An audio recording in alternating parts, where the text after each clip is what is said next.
ನಾನು ಚಿದಂಬರ ಅಂತ. ಈಗ ಕಡಗಲ್ ಮುರ್ಗ ಮರ ಮಾಡೋದು ಹೇಗೆ, ಅದನ್ನು ಕಸಿ ಕಟ್ಟೋದು ಹೇಗೆ, ಹಣ್ಣಿಂದ ಹುಳಿ ಮಾಡೋದೆಲ್ಲ ಹೇಗೆ ಅಂತ ಒಂದು ಮಾಹಿತಿ ಹೇಳೋಣ ಅಂತೇಳಿ ಇವತ್ತು ವಿಡಿಯೋ ಮಾಡ್ತಾ ಇದ್ದೀನಿ. ನೋಡಿ, ಇದೊಂದು ಸಣ್ಣ ಒಂದು ಕೊಟ್ಟಿಗೆ. ರೈತರು ಈ ಥರ ಒಂದು ಕೊಟ್ಟಿಗೆ ಮಾಡ್ಕೊಳ್ತಾರೆ. ಮಾಡಿಕೊಂಡು ಈ ಥರ 4 ಕಂಬ ಹೋಗಿತಾರೆ. ಕಂಬ ಹೋಗಿದು ಅಡಿಗೆ ಬೆಂಕಿ ಹಾಕ್ತಾರೆ. ಬೆಂಕಿ ಹಾಕಿ ಸ್ವಲ್ಪ ಕೆಂಡಾದ ನಂತರ ಇಲ್ಲಿ ಮುರುಗಿನ ಹುಳಿ, ಇದು ಮುರುಗಿನ ಹುಳಿ ಇದೆಯಲ್ಲ, ಇದನ್ನೇನು ಮಾಡ್ತಾರೆ, ಹಣ್ಣು ತರ್ತಾರೆ. ಹಣ್ಣು ತಂದು ಚೆನ್ನಾಗಿ 2 ಭಾಗ ಮಾಡಿ, ಬೀಜ ಬೇರೆ ಓಡು ಬೇರೆ, ಇದೆಲ್ಲ ಅದರದ್ದು ಓಡು ಅಂದರೆ ಇದು ಹುಳಿಗೆ ಉಪಯೋಗ ಬರುತ್ತೆ.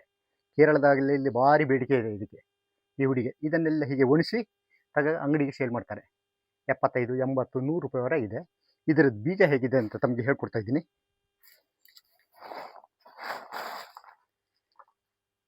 ನೋಡಿ, ಇದು ಅದರದ್ದು ಬೀಜ, ಇದು ಅದರದ್ದು ಬೀಜ. ಇದನ್ನು ಫಸ್ಟಿಗೆ ಏನು ಮಾಡಬೇಕು, ಹಣ್ಣಿಂದ ತೆಗೆದು ಕೂಡಲೇ ಚೆನ್ನಾಗಿ ವಾಶ್ ಮಾಡಬೇಕು.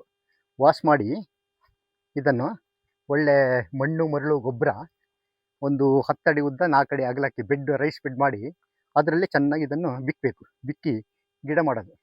ಗಿಡ ಮಾಡಿದ ನಂತರ ಸಣ್ಣ ಒಂದು 2 ಅಥವಾ 3 ಇಂಚಿನ ನಂತರ ಒಂದು ಬ್ಯಾಗಿಗೆ ಹಾಕಬೇಕು. 4x6 ಆಗಲಿ 6x9 ಆಗಲಿ ಮಣ್ಣು ಮರಳು ಗೊಬ್ಬರ ತುಂಬಿಸಿದ ಬ್ಯಾಗಿಗೆ ಅದು ಹಾಕಬೇಕು. ಗಿಡನ ಹಾಕಿದ ನಂತರ ಅದನ್ನು 1 ವರ್ಷ ಬಿಟ್ಟ ನಂತರ ಗ್ರಾಫ್ಟ್ ಮಾಡೋದು ಹೇಗೆ ಅಂತೇಳಿ ಈಗ ನಾನು ಮಾಹಿತಿ ಹೇಳ್ಕೊಡ್ತೀನಿ. ಈಗ ಓಕೆ, ನಾನು ಅಲ್ಲಿ ನಿಮಗೆ ಕಡಗಲ್ ಮುರ್ಗ ಬಗ್ಗೆ ಮಾಹಿತಿ ಕೊಟ್ಟೆ. ಅದನ್ನು ಹಣ್ಣನ್ನು ಹೇಗೆ ಹುಳಿ ಮಾಡಬೇಕು, ಯಾವ ಥರ ಬೀಜ ಕಲೆಕ್ಟ್ ಮಾಡಬೇಕು, ಆ ಬೀಜದಿಂದ ಎಣ್ಣೆ ಹೇಗೆ ಕಲೆಕ್ಟ್ ಮಾಡ್ತಾರೆ ರೈತರು, ಹಾಗೆ ಅದನ್ನು ಗಿಡ ಹೇಗೆ ಮಾಡೋದು ಅಂತೇಳಿ. ಬೀಜ ಹಾಕಿ ಒಂದು 2 ಅಥವಾ 2.5 ತಿಂಗಳಿಗೆ ಜರ್ಮಿನೇಷನ್ ಆಗುತ್ತೆ. ಜರ್ಮಿನೇಷನ್ ಆದ ನಂತರ 6 ಅಥವಾ 9 ಅಥವಾ 5, 8ಗೆ ಯಾವುದಾದ್ರೂ ಬ್ಯಾಗಿಗೆ ಆ ಗಿಡನ ಟಿ ಪಿ ಮಾಡಬೇಕು. ಟಿ ಪಿ ಮಾಡಿ 2 ವರ್ಷ ನಂತರ ಆ ಗಿಡನ್ನು ಮರದ ಕುಡಿಗೆ ಹೇಗೆ ಗ್ರಾಫ್ಟ್ ಮಾಡೋದಂತ ಹೇಳ್ಕೊಡ್ಲಿಕ್ಕೆ ಬಗ್ಗೆ ಈಗ ಇಲ್ಲಿ ಬಂದು ತೋರಿಸ್ತಾ ಇದ್ದೀನಿ. ಬನ್ನಿ ನೋಡಿ, ರೈತರು ಅಲ್ಲೊಂದು ಮರ ಮಾಡಿದ್ದಾರೆ, ಇಲ್ಲೊಂದು ಮರ ಇದೆ, ಎಲ್ಲ ಕಡೆ ಹಾಕ್ಕೊಂಡಿದ್ದಾರೆ. ಅದರಿಂದ ಹುಳಿ ಆಗುತ್ತೆ, ಎಣ್ಣೆ ಆಗುತ್ತೆ. ಹಾಗಾಗಿ ರೈತರಿಗೆ ತುಂಬ ಅನುಕೂಲ ಆಗುತ್ತೆ ಇದರಿಂದ. ಹಾಗಾಗಿ ಈ ಮರ ಗ್ರಾಫ್ಟ್ ಮಾಡೋದು ಹೇಗೆ ಅಂತೇಳಿ ನಿಮ್ಗೆ ಹೇಳ್ಕೊಡ್ತಾ ಇದ್ದೀನಿ. ನೋಡಿ,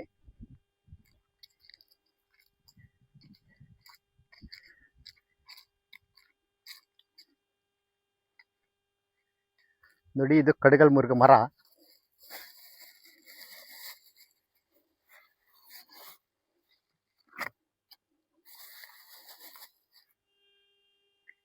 ಫಸ್ಟಿಗೆ ಈ ಮರದಲ್ಲಿ ಒಂದೊಂದು ಕುಡಿ ಯಾವುದು ನಮಗೆ ಗ್ರಾಫ್ಟ್ ಬರುತ್ತೆ ಅಂತ ನೋಡಿ ಇದರದ್ದು ಎಲೆ ಉದುರಿಸ್ಬೇಕು. ಫಸ್ಟಿಗೆ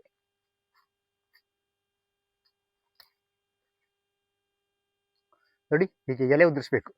ಎಲೆ ಉದುರಿಸಿ 9 ದಿವಸ ಮರದಲ್ಲೇ ಹೀಗೆ ಬಿಡಬೇಕು. ಗ್ರಾಫ್ಟ್ ಒಳ್ಳೆ ಸಕ್ಸಸ್ ಆಗುತ್ತೆ. ಒಳ್ಳೆ ಯಾವುದು ಫೈಲರ್ ಆಗಲ್ಲ, 98% ಸಕ್ಸಸ್. ಹಾಗಾಗಿ 9 ದಿವಸವರೆಗೆ ಇದೆ ಈ ಥರ ಎಲೆ ಉದುರಿಸಿ ಇಡಬೇಕು. 9 ದಿವಸ ನಂತರ ಈ ಕುಡಿಯನ್ನು ಎಲ್ಲೆಲ್ಲಿ ನಾವು ಎಲೆ ಉದುರಿಸಿದ್ದೀವಿ ಅದನ್ನು ಕಟ್ ಮಾಡಬೇಕು. ಕಟ್ ಮಾಡಿಕೊಂಡು ಎಲ್ಲ ಕುಡಿಯನ್ನು ಕಲೆಕ್ಟ್ ಮಾಡ್ಕೊಂಡ್ಬಂದು ಗಿಡ ಮಡಿದಲ್ಲಿ ನೋಡಿ, ಇದು ಕಡಗಲ್ ಮುರುಗ ಗಿಡ.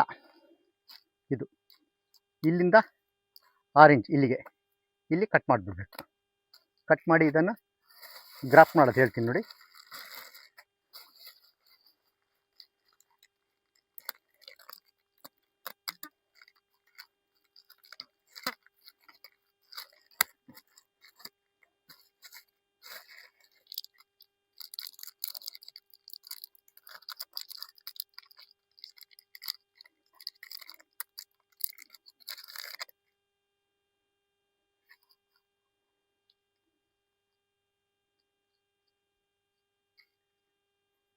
ಇದನ್ನು 2 ಇಂಚ್, 1.5, 1.25, 2 ಇಂಚ್ ಆದರೂ ಅಡ್ಡಿಲ್ಲ, ಸಿಗಿಬೇಕು.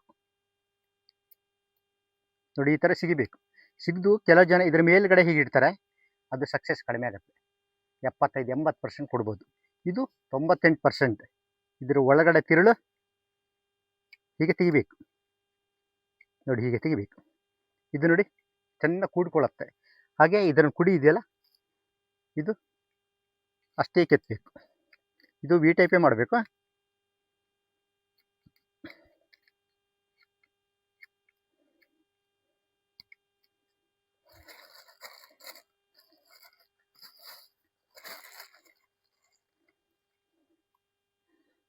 ಇದನ್ನು ಮಧ್ಯೆ ಇಡಬೇಕು. ಹೀಗೆ ನೋಡಿ ಎಷ್ಟು ಚೆನ್ನಾಗಿ ಕೂಡ್ಕೊಳ್ಳುತ್ತೆ. ನಾವು ಕೆತ್ತಿದ್ದಕ್ಕೂ ಅದಕ್ಕೆ ಇದು ಮಾಡಿದ್ದಕ್ಕೂ ಆದಷ್ಟು ಬೇಗ ಸಕ್ಸಸ್. ಇದು 9-10 ದಿವಸಗಳಿಗೆ ಸಕ್ಸಸ್ ನೋಡ್ಬೋದು ನಾವು. ಹಾಗಾಗಿ ಟೈಟಾಗಿ ಸುತ್ತಬೇಕು ಪ್ಲಾಸ್ಟಿಕಲ್ಲಿ.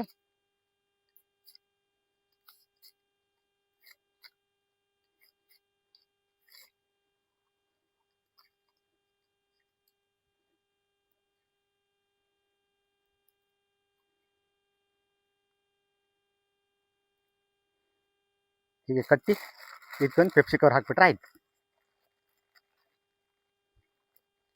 ಪೆಪ್ಸಿ ಕವರು, ಪ್ಲಾಸ್ಟಿಕ್ಕು, ಗಿಡ ಎಲ್ಲ ರೆಡಿ ಮಾಡಿಕೊಂಡು ನಾವು ಮತ್ತೆ ಇದು ಮಾಡಬೇಕು ನೋಡಿ. ಹೀಗೆ ಹಾಕ್ಬಿಟ್ರೆ ಆಯ್ತು. ಇದು ಗ್ರಾಫ್ಟಿಂಗ್. ಇದು 98% ಸಕ್ಸಸ್ ಆಗುತ್ತೆ. ಹಾಗಾಗಿ ಪ್ರತಿಯೊಬ್ಬರು ರೈತರಾಗಲಿ ಅಥವಾ ಯಾರೇ ಇಂಟ್ರೆಸ್ಟ್ ಇರೋರಿಗೆ ಹೀಗೆ ಗ್ರಾಫ್ಟಿಂಗ್ ಮಾಡೋದ್ರ ಬಗ್ಗೆ ಏನಾದರೂ ಮಾಹಿತಿ ಬೇಕಂತಂದರೆ ನನಗೆ ಕಮೆಂಟ್ ಮಾಡಿ, ಹಾಗೂ 4 ಜನಕ್ಕೆ ಶೇರ್ ಮಾಡಿ. ನಾನು ನಿಮಗೆಲ್ಲರಿಗೂ ಮಾಹಿತಿ ಕೊಡ್ತಾ ಇದ್ದೀನಿ. ಓಕೆ.